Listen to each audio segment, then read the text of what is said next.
And it's sort of the same story kind of happened, and it kept growing and growing and growing. And now that my other business is out, it just so happens that I have another really viable and successful business to just kind of roll into. So I'm super lucky.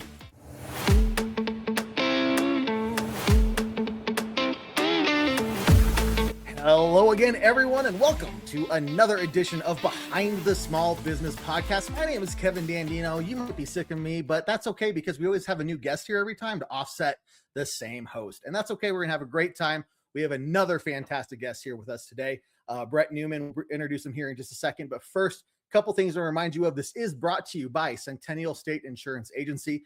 We're here for all of your insurance needs, whether it's personal, business, whatever the case is. Give us a call today. We'd be more than happy to get you a quote and show you the kind of customer service we can provide to you. Number is 303-838-0554, 303-838-0554, or find us on the web at centennialstateins.com.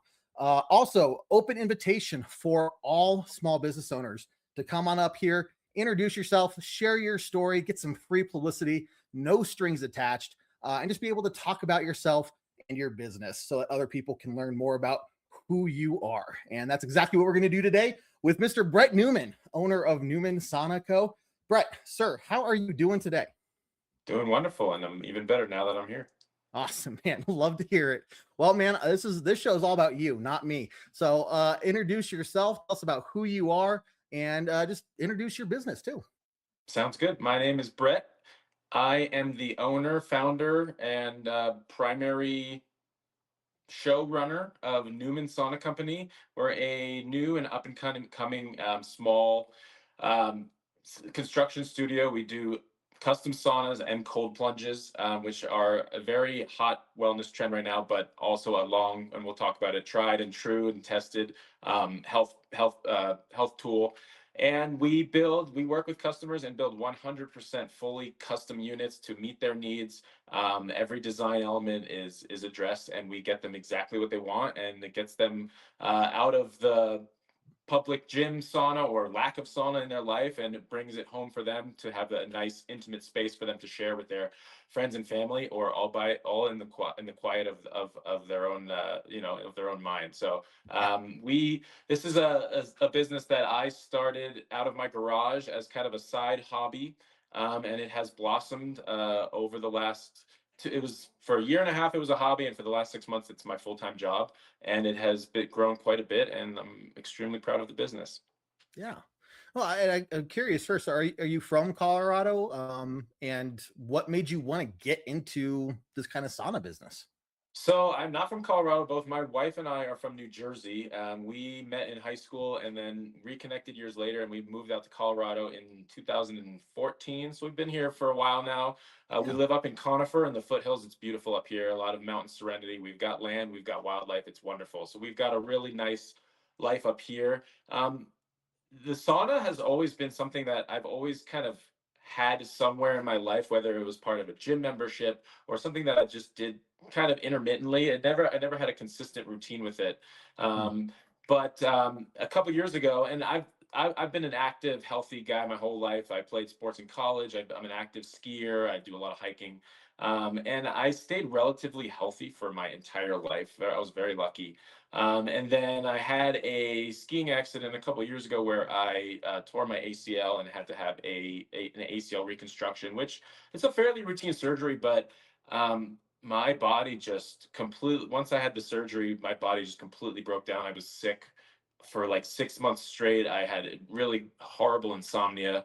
And I was trying to do this like relatively med free and all this stuff. And I just, I stopped drinking socially. I was, just a couple beers a night kind of guy, but I tried to like clean up my life as best as I could because I just was so sick and I was not used to the feeling. And it was just a huge wake up call. And I just started to assess my life, which I live a very healthy life, but I said, how can I do better? How can I, serve my body better, my health better? And the number one tool for at least battling the inflammation was, after you have a surgery or any injury, you put an ice pack on it. And essentially what a cold plunge does is you are sort of 30xing that ice pack by submerging yourself in water, and it really battles inflammation incredibly well. So what I did was I built myself right before I had the surgery. I knew it was coming. I built myself a cold plunge tub based on just some DIY plans that I found on the internet. You know, I'm a fairly Hmm. handy guy. I like to build things, and I built this tub, and it really worked wonders for my knee. And then I said, man, and on top of that, I got a ton of unanticipated benefits from it as well. And you know, it's a fairly unique thing having one of these at home, and you don't really see these out in, you know, public facilities, at least for in the past anymore. They're sort of coming into their own now, but people would come over and just say, "Wow, where did you get that?" And I said, "Oh, I built it. You know, I figured it out." And they would try and they say, "Do you think you could build one for me?" And I mean, that's kind of the origin story of this business. Was just people would come over, they would see it, they would be interested in it, and and one day I said, you know, a lot of people are have been asking about this. Maybe there's a business here, and I've always been sort of I love having like little side hustles, you know, outside of my day job, and I've Yeah. always kind of had little side projects. I said, well, let me just throw this up on Facebook Marketplace and see if it gets any bites. And I just posted mine, and gee, my inbox just really flooded, and there was so much interest. And I said, you know what? There's something here. And so I started just building them out of my garage as a hobby. And now today we're doing more saunas than cold plunges, which is where I started. But we do quite a bit of both. And you know, I have my own dedicated workshop space. I have a number of people that work for me. We're out in the field doing consultations and working on pre-existing saunas, building new saunas. And I mean, we have a fairly robust niche business now, and it's been, you know, a couple years coming, but it's taking off very fast because this is a really popular health trend right now. Yeah. A lot of things there to unpack. You know, first off, I think it's really it's always really cool to talk to brand new business owners. I mean, it's not like you just opened the doors. This isn't something you just got into, but the idea of this being your business being new is always a fascinating viewpoint because there's so many people out there who are wanting to be business owners and Yeah. afraid to take that leap, right? But kind of walk me through you know, what has the first few months been like? I'm sure it's just a lot. You're trying to learn the lessons where you can, but just what has it been like so far? Well, it's actually pretty interesting because I mean, while I'm having a lot of success, it's also come with a lot of there's another half of the story that got me to this point, which it's not a tragic story, but it's a pretty I think it's a pretty normal story, especially in today's day and age. So I'm not a skilled laborer, a carpenter, or anything like that by trade.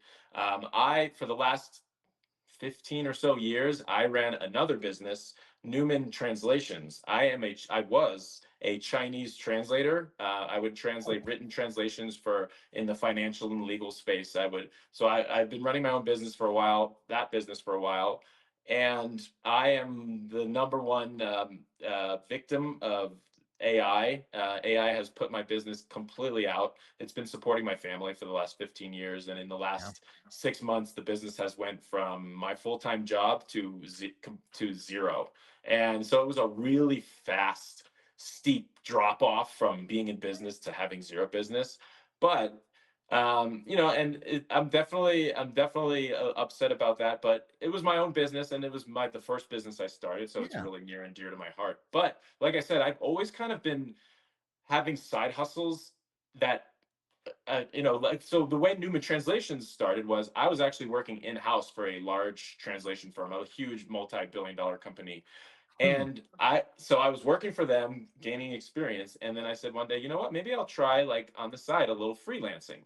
So I started doing some freelance translations on the side. This was about probably in like 2017 or so. So the business was about 10 years old.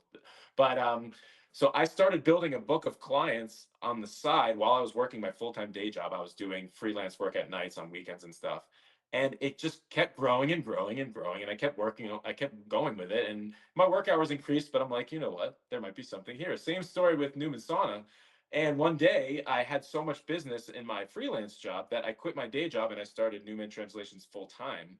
And so then I did that for the last 10 years. But, you know, I'm just always curious. I'm a very curious, I'm a creative kind of guy. And, you know, so when I saw an opportunity to build these cold plunges in my garage, I'm like, you know what? It's a pretty similar story. Let me just see if I could do this at nights and on the weekends. And sort of the same story kind of happened, and it kept growing and growing and growing. And now that my other business is out, it just so happens that I have another really viable and successful business to just kind of roll into. So I'm super lucky. Yeah, well, I think it takes somebody. I mean, you are identifying not only what you're passionate about, but it's what do people want and what do people Yeah. need, right? Yeah. And while the cold therapy and stuff is maybe a trend, there is just it's there's so much data and studies to show just how beneficial it really is. So Yep. while it might be, kind of more on the emerging side and growing, it's probably not something that's going to go away, right? Mhm. Because it's just it works. And Yeah. I also what else? think What else is the going to come along to business, replace that anytime soon? You know? yeah, the business is also, I do think, I agree it's a trend. I think sauna has a more long established Yeah.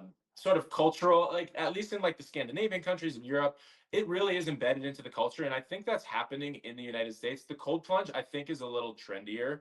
And Mhm. I don't expect that to stick around as long or as strong as the sauna. But at the same time, while these trends are emerging, there's a reason why. It's not just because people realize that it makes them feel good, but I also think, and then tying into like kind of the tech boom and the AI and the screens and all, like this is a thing that you do that not only can you get off your phone, you have to get off your phone. You cannot bring a cell phone into a sauna.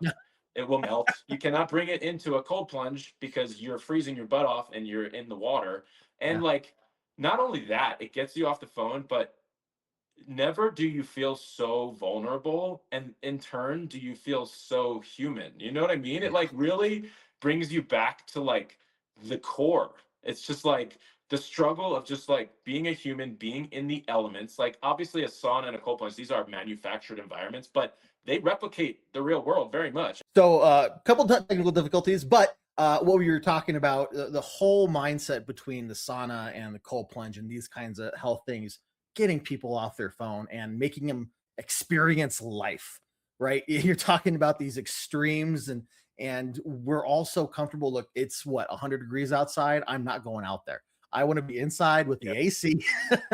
You know what I mean? But not just the health benefits that come with this, but it gets people together. And I think that's maybe something people don't associate with sauna. I think maybe when I think of sauna initially, I think of okay, relaxing, maybe even some quiet time, relax, right? Yep. Cold plunge, it's like, man, to be vulnerable like that and to do it in front of someone or with someone, that's a big step, or Yeah, but and I what actually think the origin of like the sauna culture, where it started out in the Scandinavian countries and in Europe. I mean, in the US, our approach is like I think it's a kind of mixed purpose. Some people are going for the community benefits, the health benefits, and there's a big thing in today, especially I think it's kind of driven by like, and I don't want to make any assumptions about the different biases about different, but so there are people out there today that are very like performance driven. Like they'll do anything to be able to perform better at their job, in their sport, whatever.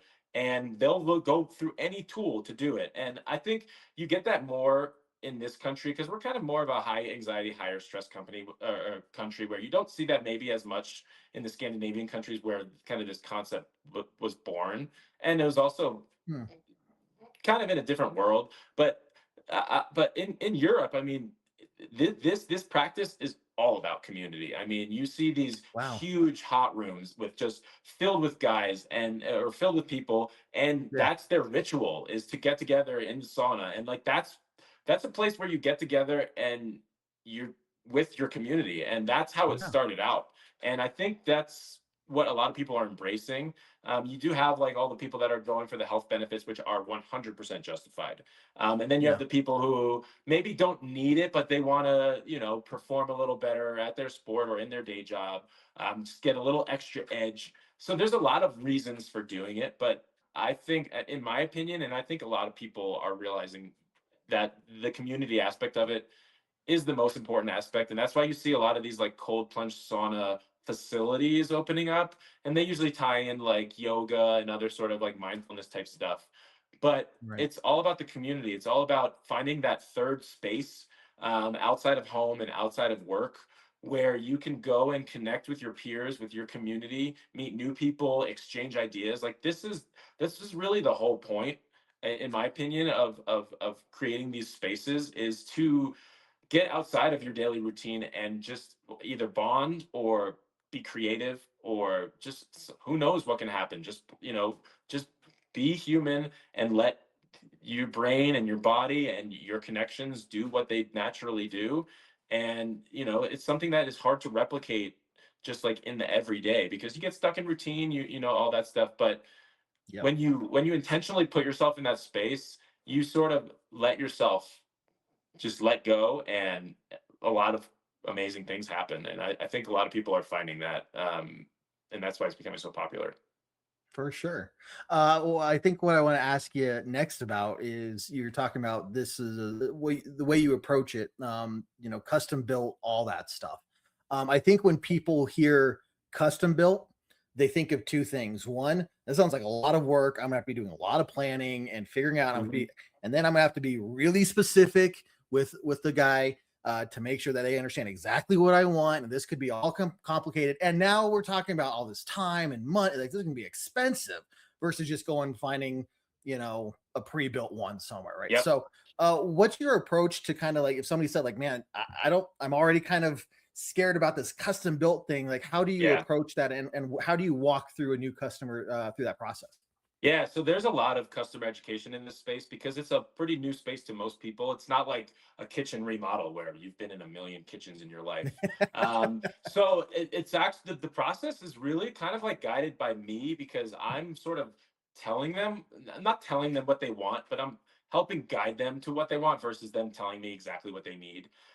Yeah, And so, where the conversation starts is what does your home space look like? What are you trying to achieve? How many people are you trying to accommodate in this either the sauna or the cold plunge? And then they'll look through my portfolio, see the work, and we kind of use pre-existing like other saunas and cold plunges as a point of reference to help guide them in the right direction. But I kind of have a set formula and a sort of a set sort of talking points to help guide them in the direction. It does take a little bit longer to nail down exactly the details of each unit than if you just bought something out on the market. But I do think those are the little details, like when they see it and find in the space that they really appreciate, like whether it's the paint color matching the house, which is a pretty easy thing to do, but people really sure. appreciate it because it looks so good in the yard, it fits really well. And then the other thing that we do that people appreciate is versus a home renovation when you have people in your house and you need to not use your kitchen for a week or my bathroom is out of commission for the next 10 days. All of our construction is done offsite at my shop, and then we deliver the unit either in pieces and we assemble it or we deliver it whole to its final location. So the inconvenience in terms of like physical logistical inconvenience is a matter of just a few hours of one day. So it's really minimal. So people do appreciate that as well. They don't have a construction zone in their backyard or in their basement or Yeah, whatever. But the custom, I mean, custom is custom. It does take a little bit more time. And the people sure. that come to me, either they know right away, like, this is probably not for me, and I'm totally okay with that. I'm more than happy to help guide them to achieve their goals and get exactly what they want. I have no issues with that. I really appreciate and I respect people's time, and I like providing good service, even if they're not working with me directly. I'm just passionate enough about the product that I want people to open their eyes to it, even if they're not buying one of mine, but another one. But the Yeah, people that most people usually end up coming to me because their Instagram algorithm already knows that they love saunas. So they probably already right. have some knowledge about saunas. They've probably already started shopping. So when people come to me and they say, yeah, I've been looking at a few things, it's extremely helpful for me because then you don't really have to start at the very, very beginning. And you know that they're coming to you once they've done their research because they've either found that what the products out on the market don't exactly meet their needs, or they're just looking for something a little more unique, a little more personalized. The long process of planning, it doesn't really scare people away. I think it excites people more Good. because this is not something that is stressful. Like, even if you're getting a brand new kitchen, it's extremely stressful going through that process, picking out all the different Yeah. things. But because the kitchen is an extremely functional space, it's something you have to have. You don't have to have a sauna in your Right. backyard. This is something that excites people, and they're like, this is going to be a huge value add, and it's going to elevate like my backyard and my lifestyle. But this is not a life or death purchase type thing. So we people get excited about it, and people once we start designing and then I start building them in my shop, I send every time I'm in the shop any new progress, I'll send pictures, updates. People love it. It makes them feel like they're part of the Yeah. process while they don't have to physically be there, or we don't have to physically be in their yard causing a mess. And people really like it. They like to have some sort of space from the construction, but also have a lot of input. I'll be like, hey, what do you think about this? Or what do you think about this little design? Would you like it this way? Or would you like it this way? Or like, we did this and I think it's going to look really cool and you're going to love it. And they're like, great. So it's a really personalized process, but it's not super bulky. And in my experience so far, it's not super stressful either. That's awesome. I think when people feel like they're a part of that build, like they're not getting their hands dirty on anything, but they're seeing it progress and they're getting that input, even if it's minimal, And right? it's theirs. It makes it that much Yeah, more theirs, yeah. I which is a love it, big man. difference from just a big box product that there's nothing wrong with those, but they all look the same. There's nothing unique about it, and people take pride in their homes. They take pride in their amenities at their house, whether they're hosting guests or family. And so that, I imagine, and I don't have a ton of experience with this because I don't live with these people, but I imagine it becomes a talking point and a point of pride in their yard or in their house, and they're something they want to show off to their Yeah. guests, not in an obnoxious way, but just in like, wow, Oh, this is super cool. You got to come check this out. And it's like something that everyone can get excited about, even if they don't want to use it. They look at it and they're like, wow, that's super cool, and that's super unique. Like, oh, I haven't seen a house with something like that before. So the homeowners take a lot of pride in it, and I think like their guests, when they host it, it just creates another extra thing that they can do when they're having a barbecue. Hey, do you want to go sit in the sauna for a half hour? And people are like, yeah, that sounds awesome. And it's just yeah. it's a cool, fun thing. It's quirky, but it's also like it's super functional at the same time. And it's just another way to bond with your friends and family, or to just again be with yourself and be in the quiet of your backyard and get out and look up and see the stars and just feel really good and then go to bed like super happy. It's I just a love very it. it's a very positive thing. Yeah. No, that's fantastic, man. I mean, you built the sauna for my uncle Doug there, and pictures he sent freaking phenomenal. And Yeah. he's having a get together here in a couple weeks, one of his annual get togethers, and I know it's going to be the talk, right? And Yeah. again, not he's gonna be like, okay, everyone stand in line, Yeah. to go check, but people are gonna be talking about it, and even after they leave, they're gonna be like, did you see that sauna? Like, Yeah. man, I wish we could. I wonder if we could afford one. And it's one of those. It continues afterwards, and it's like maybe I could do that, And people I maybe don't Mhm. think about having a sauna or a cold. It's like they associate that with the gym or more of these larger you know places. Yeah. But to say, oh, well, maybe we could do that.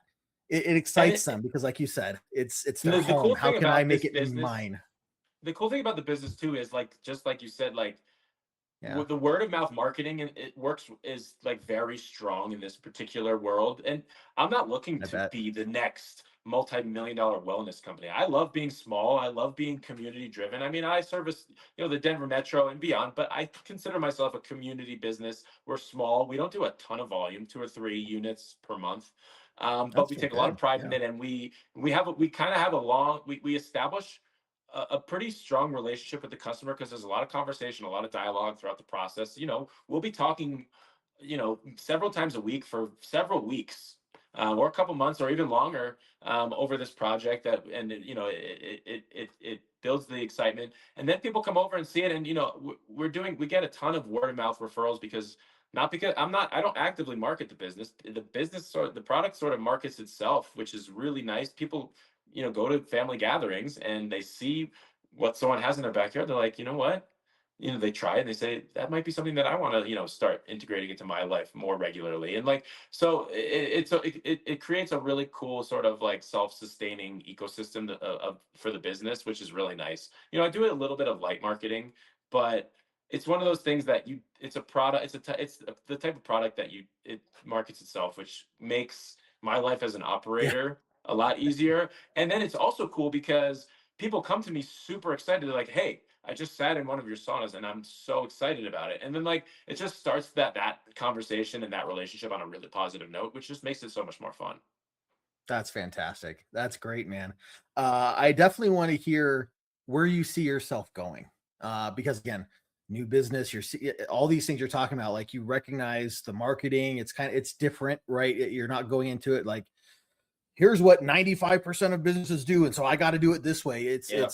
I'm community driven. You have an identity early on, and I think a lot of small businesses when they start out don't really maybe have that. Maybe they're trying to pigeonhole themselves into something Hmm. while they're trying, but you kind of already have that, and I think that puts you, I would say, well ahead of many other places. So with that, like, where do you see yourself going from here, and what ideas do you have, and just what other exciting things do you have going on? Yeah, I mean, so I believe I'm a like I said, I'm a creative at heart. I love to be able to try new things, do new things.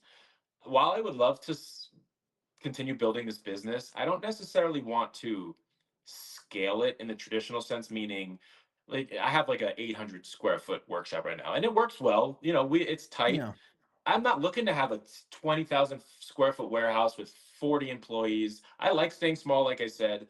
But I want to continue to add more value, try new things in the shop, be able to make our work stand out even more, add more value to the customers, and then, maybe do a little more unique, maybe commercial type based work, which we're doing a little bit of. So I'm looking to expand the business, but I'm not looking to scale it. And when I say expand, I maybe say like diversify, like just try new mhm, things, get into different spaces. And then I'm more interested, like I said, I'm just so curious to try new things.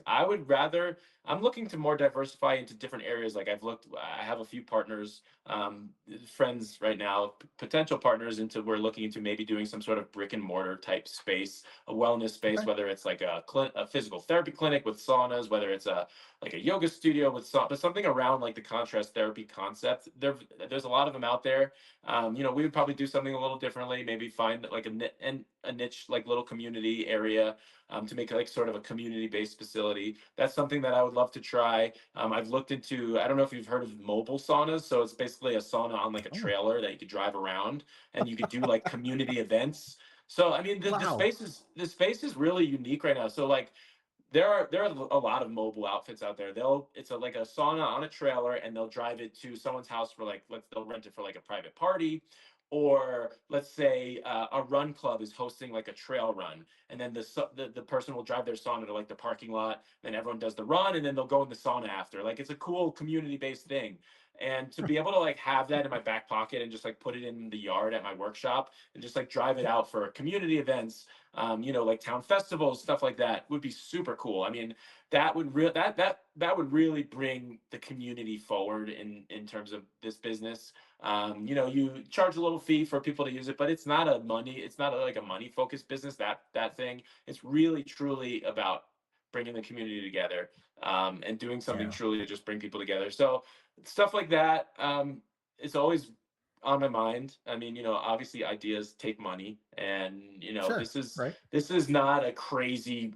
We're not hand over fist making money. We're sustainable, and yeah, talking about my goals in my future, one of my biggest goal is being able to support my family. So being able to have a sure, legitimate business that I can do to support my family. We don't need to be living in a multi-million-dollar home. We have a very modest life, and to be able to just maintain that, given I lost my other business and my wife is a nurse, so we've got a very modest income in the household, and to just be able to sustain that and raise my 6 and 2 year olds in the same manner that we did before all this happened is the most important thing. for Um, sure, and then again, to just always be able to exercise my creativity, to be able to turn my goal in my professional life is to not have a professional life, to be able to take all of my hobbies and my interests and be able to monetize them in such a way that I can support my family. So, and previously, I was extremely passionate about Chinese and China. I studied it in college. I lived in Asia, for a wow, while. I made a career out of translating Chinese. This is how I can make a living, run my own business, dictate the terms on my, the way I want them, and I can work with Yeah. Chinese, work and make a living out of it. And then I love to work with my hands. Oh, I like construction. I like woodworking. I made a business out of it. I'm also a professional musician, so I work in a number of different bands. I'm out playing every weekend. Music has been a lifelong hobby of mine. So I'm a working musician as well. And so when I add all these things together, number one, I'm happy with what I'm doing because I've made careers out of my hobbies. And number two, I'm able to scratch together a living when I put them all together and support my family and again, work for myself, be able to be home when I need to be home and not have to do like a really heavy duty type commuting corporate life. And so I'm just those that my future is kind of right now. And I hope that this trend of being able to do what I like to do and make a living out of it, if that can continue, that's all I need. I like it. The idea or the premise you have here, your creativity, and I'm hearing this idea of a mobile sauna. I've never, I don't know why I didn't think about that, right? There's mobile everything nowadays, Yeah, but I've never seen that. But I know that once you get to that point, you're gonna have some creative twist to it that is just gonna make it so cool. yeah. I can't wait to hear about what that's gonna be. Oh, thanks. Um, but I think everybody at the end of the day wants to, if they're like, if I could get paid for my hobby and make this my job, they'd be so happy. But I think a lot of people just don't take the chance on themselves, Yeah, or hey, I'm just really, I have the family, I'm secure over here, and it kind of just doesn't happen. So you're fortunate to have been able to be in the position to do that, but to yeah, take that chance on yourself and move it forward says just a lot. And the way that it's taken off already says a lot too. Um, I'm just curious, as we kind of close out here, what advice or things would you say to people who are starting out similar to you, or are looking to get into opening a small business of their own? oh gosh. As much as I would hope to have accumulated some knowledge from running my own businesses for the last 15 years, I don't. I kind of have the imposter syndrome, and I feel like I've still have never made it, and I still have things to learn. So to impart advice on others, it's hard for me because I don't have that kind of conviction and confidence. But I think you hit the nail on the head. I mean, I'm a very cautious. I approach all my ventures very cautiously. Like I said, I always had something else Like I always had a full-time job when I would start to experiment on the side. So I've always needed stability, and then you kind of like in the after hours, you sort of shake the boat a little bit and like, well, what if? Yeah. What if I do try this? So I've always taken a cautious approach, and I honestly admire the people that just dive right in. But the fear of failure scares me, and not even just like not failure in the sense that like oh I let myself down, but like the actual tangible failure. Like I can't risk losing a ton of money over like my next big idea. That's just not in my Yeah. DNA, and I admire the people that do that. But I just think if you have the passion about something and it's always kind of lurking and scratching at you, and you know that what you're doing during the day is what you need to do, but it's maybe not giving you the full and utmost satisfaction to like kind of round out your life. Find some time to do that thing that you think might give you a little bit more joy in your day. And even if it doesn't become a career, even if you don't become a professional, to have hobbies is really important. And I think a lot of people don't have hobbies. And that Yeah. might sound obnoxious or like No, no, pretentious, but no. I really think like people just kind of get stuck in the routine and they just find excuses or don't have the time simply or don't have the energy Yeah. to like go find something that they really enjoy doing. And because they just do like, the essentials, raising a family, like going to work, all the and these things are the most important thing. But to For be able to sure. find a hobby, something that you can do on your own or do with others that just adds a little bit more to your day, I think is super important. And then, if eventually that itch becomes a scratch and then it becomes like just something that is just so overpowering, eventually you'll find the inspiration, or you'll have worked on it for, over time, to like have created a sort of an idea or a plan around it, and then just go for it. I mean, that's kind of how I've done it. I love it. Dude, this is great. And I'm really excited to kind of see where this goes. And definitely would love to have you on, down the line, year or All so right. from now, and just kind of be like, check in, where are we at, where we're going, how what have you learned? And what new things do you have going on? And I'm how's in. that mobile, how's that mobile idea going? And dude, just this is some great stuff. And it's just always good to see a new business owner just passionate and finding ways to connect with their community like you're doing Yeah. through the business. Um, because again, it's not just about what can I do that makes me happy, but it's like, what can I do that makes me happy that helps other people in some form, right? Yeah. Provides them some sort of service or commodity or whatever it is. And you've done exactly that in a growing market, in a way that listens to your customers, keeps them involved. And I think that's just absolutely phenomenal, man. So Thank you. what I do want to leave it here with is an opportunity for you to, again, let everybody know who you are, how they can find you, and any other information that you want them to know about you. Great. So I'm Brett Newman. I'm the founder of Newman Sauna Company. You can find us on Instagram as look up Newman Sauna Company, Newman, and you can message me there, and we can get the conversation started if you're interested in opening up your world to the contrast therapy trend. I love it, man. I love it. Well, dude, once again, thank you very much for your time and sharing your story with all of us. You bet. It was great. Awesome. Guys, once again, just like Brett did here, if you are if you are a small business owner and you would love to come up here and share your story and talk about your business and your passions, you are more than welcome to. This is a no strings attached offer. We just want to help you all out because we're a small business ourselves at Centennial State Insurance Agency. And this is kind of our way of giving back as well. So send us a message on any of the platforms you're seeing this on, or whatever the case is. Give the office a call and just say, hey, I want to be on the podcast. We'll set you up. And on top of that, if you want to get a quote for your insurance, personal and or business, we'd love to help you out that way as well. Go ahead and give us a call at Centennial State Insurance Agency, 303-838-0554, and we'll get you set up that way as well. But with that being said, we're going to end this one here, close out another fantastic story. Brett, we will be checking in with you again later on down the line. But we're going to close it out, and just to everyone, take care, and we'll see you next time on another episode of Behind the Small Business.